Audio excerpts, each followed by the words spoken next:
Forgiveness. Oh, yeah. Forgiveness. What is it for? Why do we do it? Yeah, I think it's low-key, it's kind of overrated. It's a little overrated. At least the aspect of it where you need the validation. You got to go to the person that you mistreated and be like, hey, forgive me, I'm so sorry. I'm so sorry. That part's overrated. Because realistically, all you're looking for there is the validation, but we got to go a little bit deeper. Now, I used to be a little bit of a fuckboy when I was younger, and I would fuck around, and I would find out. And I would mistreat a lot of people. And asking for forgiveness, it didn't really do anything because, I wasn't actually sorry for a lot of it. The true change in who I was didn't come until I could actually forgive those pieces of me that kept making the same mistake. That's the forgiveness that really matters in life. I mean, it's cool if it makes you feel better to ask somebody for forgiveness for doing something to them and they give it to you. But that feeling inside of you, that weight that gets lifted, that's the interest here. Right? I'm talking to the person on the other side of the screen. The only person you should worry about is you, realistically. You should just try and be the best version of you. And one of the ways to do that is you have to be able to release a lot of the shame and the guilt that we attach to things and attach to our past. And that requires forgiveness. So, it doesn't matter about the other people. What matters is if you can forgive that piece of you within yourself. Now let's talk about how to go about that process, because it's difficult. I ain't gonna lie.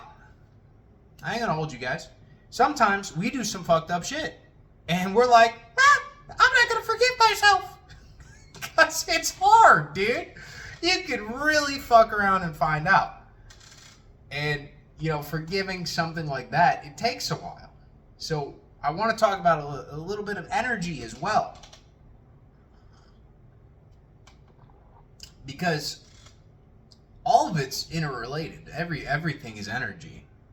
When you finally go and you're willing to ask somebody for forgiveness, what has happened is you have gotten out of pride. Pride being one of the highest levels of energy on the lower half. Okay? It's where I am always right. I am the controller of my fate. I am better than everyone else. You've met a prideful person before. The ego is outrageous. It is so large. And when you kind of surrender the ego a little bit, that's when you can allow yourself the compassion to feel somebody else's emotions and see that you have wronged somebody else. It is a willingness, which is one of the next emotions up, and an acceptance of your, misdeeds towards another. And we're all talking about energy here. So forgiveness, the path of forgiveness is paved with a willingness. Firstly, you have to be willing to accept that you have done something wrong. And come and sit with it. You shouldn't hold yourself to it. We talked about that with sin. You shouldn't hold yourself to the fire over and over again. More so, use sin as a metric for growth. I know that sounds demonic. There's going to be somebody in the comments like, this guy's the Antichrist. No, I'm not. You would know. I would have horns and shit. Right? At least that's what they fucking tell you guys. Little puppets. No, but sin is cool because on our paths, right? If you were perfect, if you were standing the whole time, if you never got your shit shoved in, you never fell, you'd never get stronger. You would never be able to stand up. You wouldn't have to learn how because you'd always be standing in the first place. So the way that we are strengthened through life is through trials and tribulations. And if you were to shoot 100% all the time, right? If you were to be without sin, which is missing the mark. So sin in any case would be to shoot below 100%. Well, I don't know anybody that's a professional baseball player that hits 100%. I don't know anybody that shoots 100% in basketball. I don't know anybody that wins 100% of races in NASCAR or Formula One. I don't know any quarterback that completes 100% of passes. So if we want to really play the game of like sin, we are put here to learn from these misses, right? Let's stop demonizing the word sin and just understand that it's just missing the mark. Sometimes you have a quarterback, I like this example, where they overthrow. Let's say they have a game, they overthrow every single ball that they throw. Okay? And then after the game, they get their shit shoved in by the coach. The coach is like, yo, you overthrew everything. Your ass, film room right now. They go in there. He figures out on his 3-step drop that he was releasing the ball too high. So he's got to hold it a little bit longer and release it here instead of releasing it here because he's got too much air time on it. So if he didn't miss all those passes in that one game, he wouldn't have been led intuitively to go into that film room, to study how he plays the game, to improve himself, to embody the better version of him, that better quarterback that he is capable of being. So the missing of the mark actually led him down his path more. It put him more into a higher alignment with his highest self, which let's call that being like a Tom Brady quarterback. You know, perfect all the time. I glaze Brady a lot. I actually grew up hating him because of my dad. My dad's a Bears fan. And so whenever the Patriots come on, he'd always just fucking hate the Patriots because he's like, they always win. I hate teams that always win. And my thing was like, you know, I didn't like them because, yeah, they always won, and I wanted to see different teams winning. But then I grew to respect it when I started to see, like, yo, this guy could go on any team. It doesn't matter. And look at his wide receivers. He's doing it with a bunch of, like, 6-foot-tall white dudes, right? I mean, sure, he's got Gronk later on, but, dude, guy's the GOAT. I digress. We're going back to the topic. So this whole concept of sin, we have to be able to learn from it. And that's a piece of forgiveness. Forgiveness is so imperative for you because when you partake in something that is missing the mark, in order to learn, you first have to accept that you missed the mark. I mean, unless you want to live your entire life being subpar, which you don't want to do, you're fucking here. Right? Who wants to do that? We always want to improve. And therefore, we have to have an acceptance of perfection within our imperfections. We have to be willing to look at things and say, hey, you know what? I could do this better. I could improve. I could treat people with more love. I can embody and absorb and reflect more light from myself to the world outside of me. I could be that type of person. But you got to be willing to look yourself in the eyes and tell yourself the truth and be like, all right, well, here's where we're making some mistakes. Here's where we're missing the mark. And let those missings of the mark be guide stones back to the best path for you, intuitively. A path in which you don't really have to think anymore. You're present, if that makes sense. Right? That's the ultimate goal. We just want to get to the point where we can be wholly present in the moment, living our life, and let it unfold perfectly for us because we have a faith that it's going to do that. And so as we move throughout our day, we run into more and more opportunities, and it fills us. Like, we are already filled with that spirit. We are filled with it, and we are lacking of reason. You know, reason, sin, all these things. I'm going everywhere with this one. But they really hold us back when we get too overly analytical. We get too reasoning. We always need to sort of look at the outside world and be like, all right, yeah, I'm not going to trust that person over there. Oh, we're not going to do that over there. It gets in the way because now it's just clutter. It's bullshit going on up here that you don't need. You don't need to worry about anybody else. You really don't. You need to play your own game and be present while you're playing your own game. It's so much more enjoyable. Trust me on this. It is so much more enjoyable when you turn off the mind. You almost become like retarded. in a sense, because you're like, it sounds terrible because you just don't give a fuck. Like, dude, there are some people that come up to me with absolute fuckery on their mind, and I dispel it immediately. And I tell them, I'm like, look, I don't do the fuckery anymore. I don't do the gossip. I don't do the negativity. I don't give a shit. If you are going to go fix it, then shut your whore mouth and go fix it. Shut your whore mouth and go fix it. Otherwise, what are we doing here? What are we doing here? What are we doing here? You can't just go through your entire fucking life just constantly analyzing everything outside yourself, complaining about everything. You never get anything done. You never fucking move. You never do anything in reality. Nothing ever changes. All right, back to forgiveness. So, past pride. You got willingness. You got acceptance. You got understanding. These are like the gateways to get to a fuller state of forgiveness for yourself. Because to release something that is a burden on the self, which is usually why we are taught that forgiveness, asking somebody else for forgiveness is a good thing, is because when they forgive you, it is almost like receiving a validation that you can release the burden that is within you.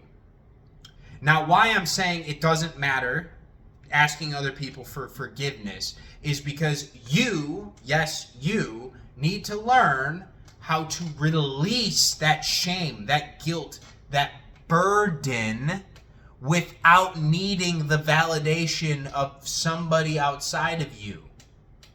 Right? We all, every single fucking soul needs to learn how to release guilt, shame from within them, fear, all the lower emotions, right? Forgiveness doesn't just apply to things that happen in the external world. It doesn't.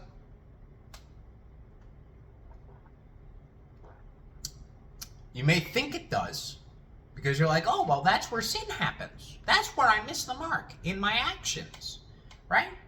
How I treat other people. Yeah, but what about your thoughts? What about your thoughts? Have you forgiven yourself for your thoughts?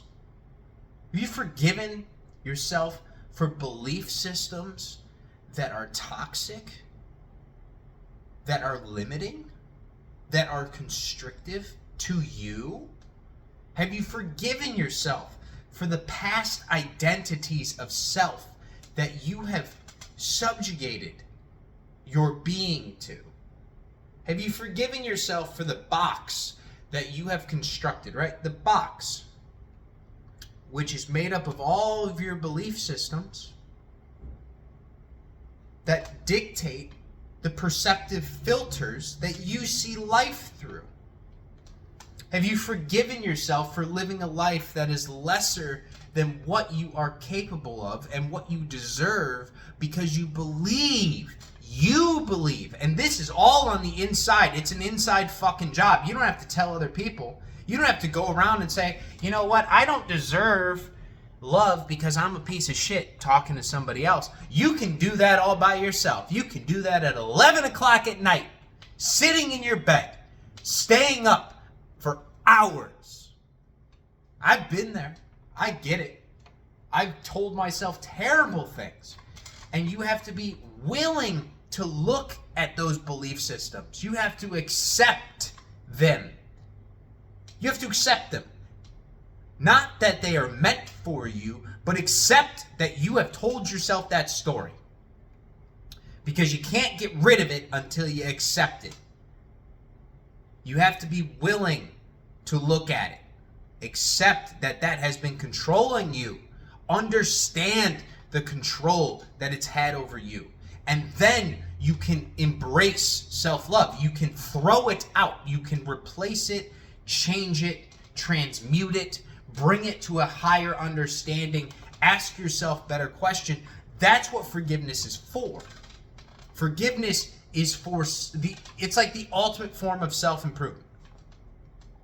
It's the step of transmutation where you take something lower, so missing the mark, some type of sin, some type of lower form of energy, some vibration, some thought, whatever it is, and you bring it up.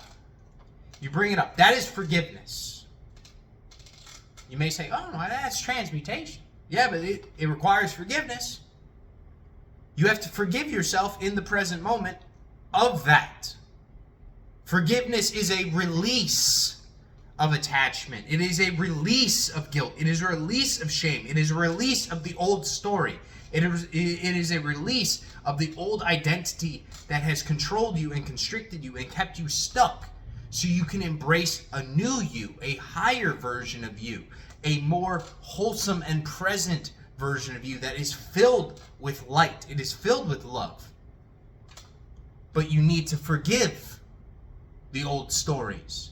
You need to forgive the sins. And I know if you're still here, if you're like Catholic or Christian or, you're religious, you may say, well, what about God?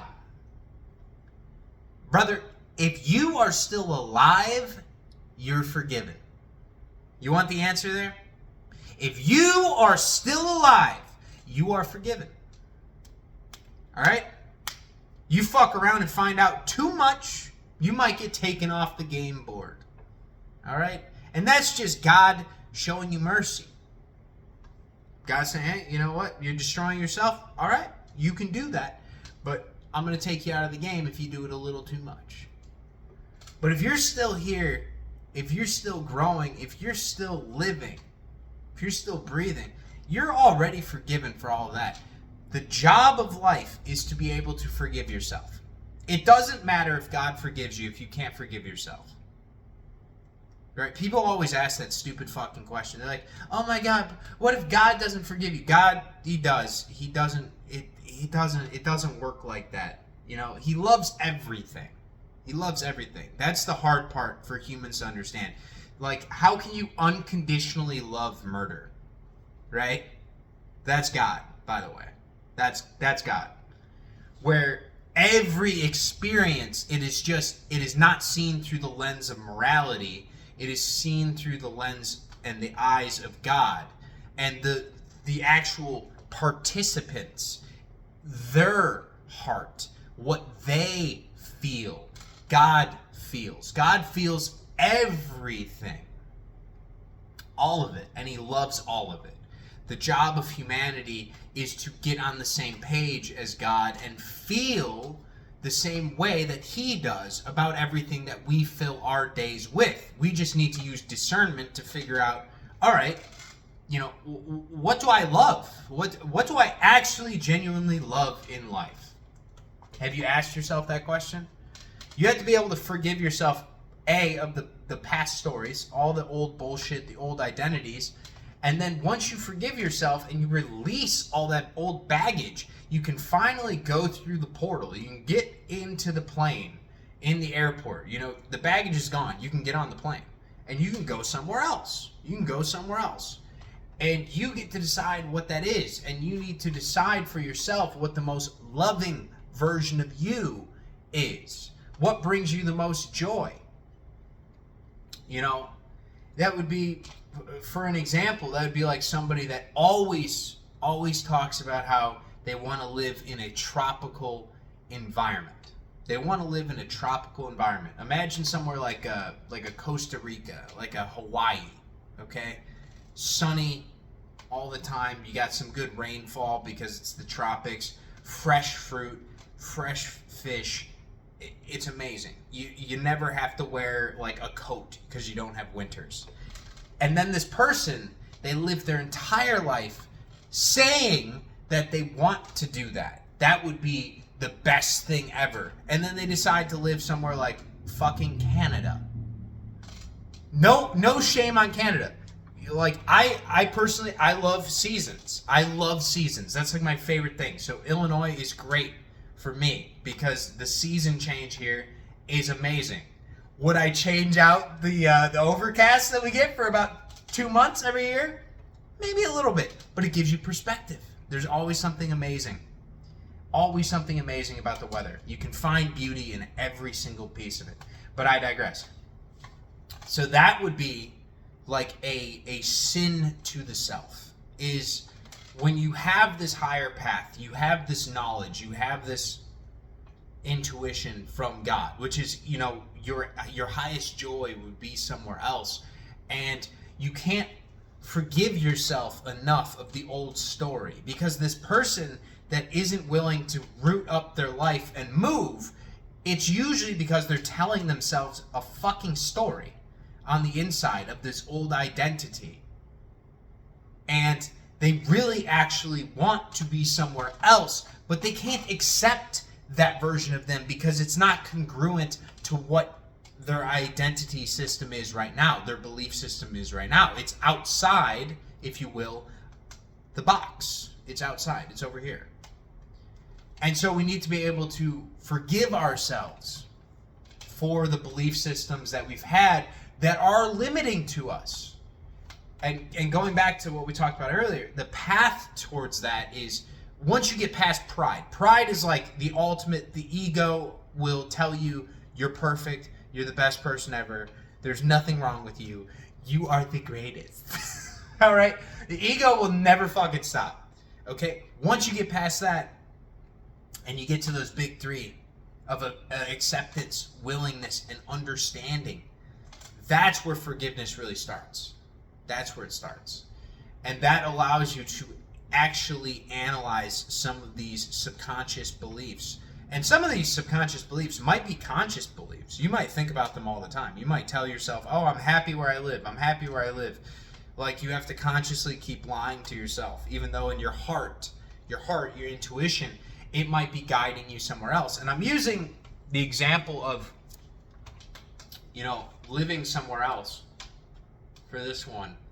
But this really applies to everything in life. I mean, I can't tell you how many times I've run into certain people where just within the span of a 10-minute conversation, just having a first conversation with somebody, I can tell exactly what profession they want to be doing that they're not doing.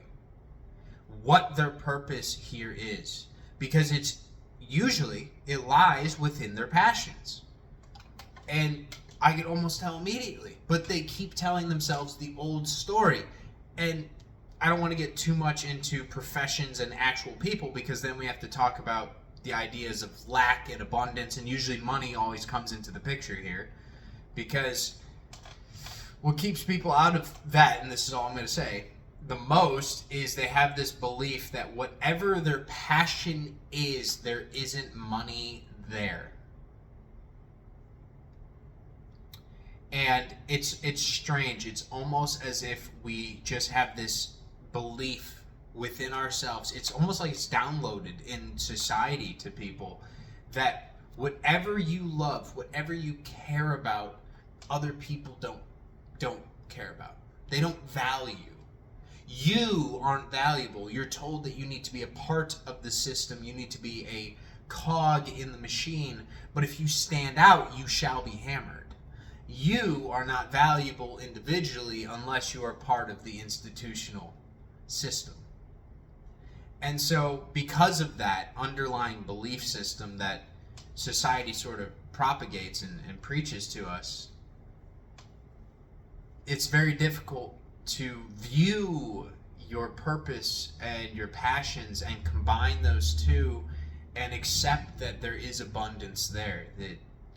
But again, going back, this is all part of forgiveness. You have to be You have to be willing to look at all the beliefs. That's where I want to, end the video on, is your belief systems are the most important thing to deciding your life. Because how this works is you have thoughts all the time. You attach emotions to these thoughts. All right? So let's say you have a thought that you are not worthy. That you are not worthy. And this thought makes you feel bad. Makes you feel doubt. Makes you feel fear that you'll end up alone. That you won't find love in your life. And you keep repeating this thought to yourself over and over again. So much so that it becomes a belief. A belief, a subconscious belief. You don't have to consciously think it anymore.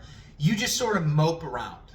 And we've all seen this. And I personally have been here before. It sucks. It really does.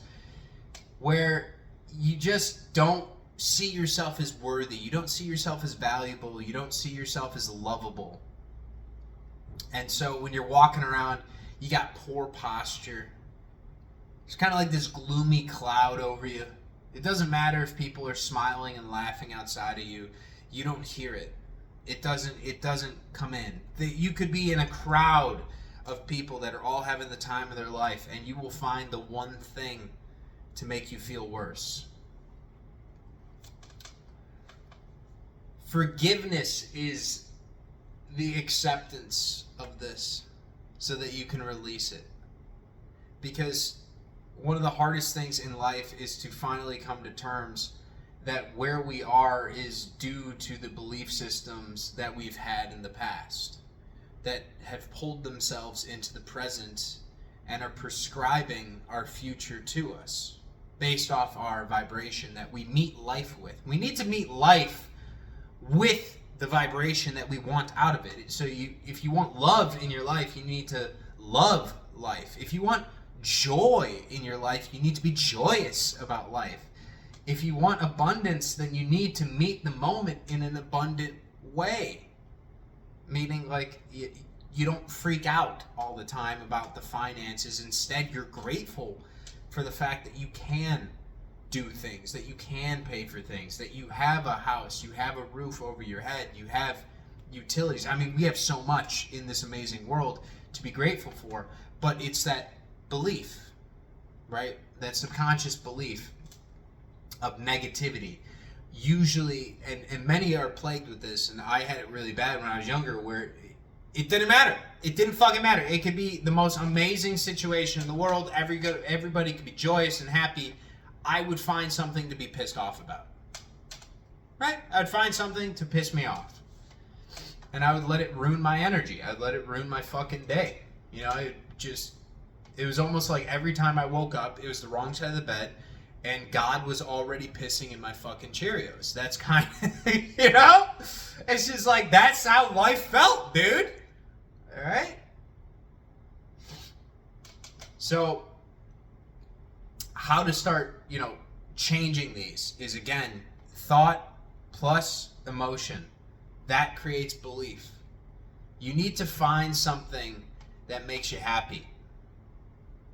You need to be able to find that new thought that you can replace the old thoughts with. And then you can have an emotion attached to that thought. You can think of something to be grateful for. You can embody something that brings love into your life, like surrounding yourself with good friends. You can tell yourself, I am important, I am valuable because I'm surrounded by so much love in my life. Whatever that story is, whatever that thought is that you want to ingrain into yourself as a belief system, you just have to find some higher emotion to feel in the moment to help you replace the old thought. But to get rid of the old thought, you need forgiveness. Forgiveness is the train, I guess we can call it that, the highway, whatever the word is, to get from that lower old belief to the new one. You need forgiveness along the way, because forgiveness is the release. It is the release.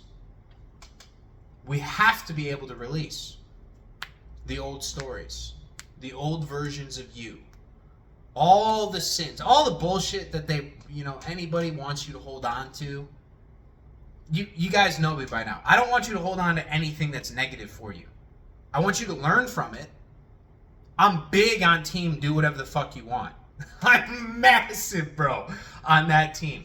There are certain things where I'm like, all right, maybe let's curb it down, like murder, right? Murder's probably not great, right? But some of them, I guess, are justified, right? So there's two sides to every coin. There's always perspective, and it's outside of my control. It's outside of your control. So we shouldn't fucking worry about it. What we should worry about is living the best life that we can live. And the best way to do that is to find things that bring love and joy into your life and release the stories that have kept those things away from you by forgiving yourself. Forgiveness. Forgiveness. It's amazing. I've seen like 5 cardinals in the time that I've been filming. Like 5 of them. Cardinals just love me, dude. I don't know what it is. But I don't know. There's this other bird, and we're pretty much done with the video, but if you guys are still here, I'm just going to dick around a little bit. But there's this other bird that I heavily fuck with. It's like this little, it's got to be maybe like that tall. It's really small, but it is like neon yellow. Like fucking straight yellow, bro. And it is so quick. But what I love the most is it's kind of like a hummingbird combined with like an aerial acrobat, where it could stop on a dime, so it could be flying and just stop. But it also does this thing where some of them, they'll fly like near me when I'm out walking my dog, and then they just do like this aerial, like this spin move like they do in like Maverick or Top Gun or something. Like when the jets do the barrel roll, it will just barrel roll into a twist and just go like 90 degrees another direction like that. And I always find it amazing when birds do shit like that, because they don't have to fucking think about it. But for a human to conceptualize you're going that fast and to have the control to like stop midair and change direction and go somewhere else, it's absolutely insane how intelligent the design of all of this is. It's beautiful. So I love seeing the little birdies. Cardinals are cool. Blue Jays are cool. I fuck heavy with robins. I mean, there are pigeons around here, but you gotta be careful around those pigeons. You gotta be careful around those pigeons. They'll tell you secrets. Tell you some secrets with their little cluckings. I don't know. Who knows? But love you guys. I will catch you in the next one.